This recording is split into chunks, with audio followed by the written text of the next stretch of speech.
미국의 싱크탱크인 전략국제문제연구소가 최근 북한 신포조선소의 특이 동향을 공개하면서 다음 달 북한의 잠수함 발사 탄도미사일 SLBM 시험 발사 가능성이 제기되고 있습니다. 한국 내 전문가들은 대체로 발사 가능성에 주목하고 있지만 한국군 당국은 현재까지 북한의 특이 동향은 없다면서 상황을 예의주시하고 있다고 밝혔습니다. 서울에서 정찬배 기자입니다.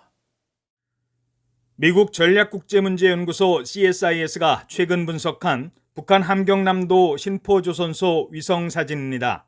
보안구역 안에 정박한 여러 척의 선박 가운데 예인선으로 추정되는 선박이 포착됐습니다. CSIS는 잠수함 발사 탄도미사일 SLBM을 수중에서 쏘아 올리는 사출 시험에서 바지선을 끄는 용도의 예인선이 다시 관측된 점에 주목하고 있습니다.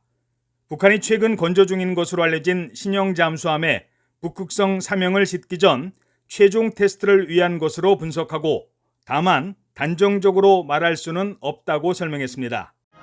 북한은 지난해 10월 당창건 기념일을 앞두고 신형 SLBM인 북극성 사명의 시험 발사에 성공했다고 주장했으며 한국군 당국은 당시 발사된 북극성 사명 미사일은 최고 비행고도 910km, 사거리 450km로 탐지됐다고 밝혔었습니다.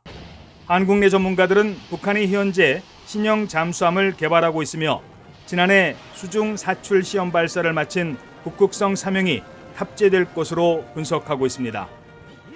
사거리가 좀 더 연장된 북극성 사명 SLBM을 지금 계속 개발하고 있고요.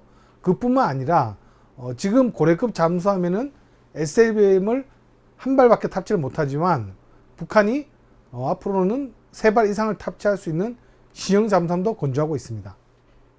북한은 오는 10월 10일 노동당 창건 75주년을 맞아 대규모 열병식을 준비하고 있으며 올해 당 창건 기념일에 맞춰 지난해보다 좀 더 개량된 형태의 SLBM 시험 발사에 나설 것이라는 전망도 나오고 있습니다.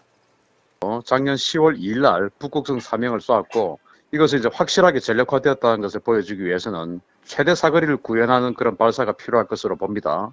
따라서 10월 10일 당 창건 기념일쯤 해서 SLBM을 쏘는 도발을 할 가능성이 높죠. 하지만 10월은 미국 대선을 앞둔 민감한 시기라는 점과 현재는 신종 코로나 바이러스와 태풍 피해 등으로 북한 내부가 불안정한 상황인 점을 고려할 때 단정짓기 어렵다는 분석도 있습니다.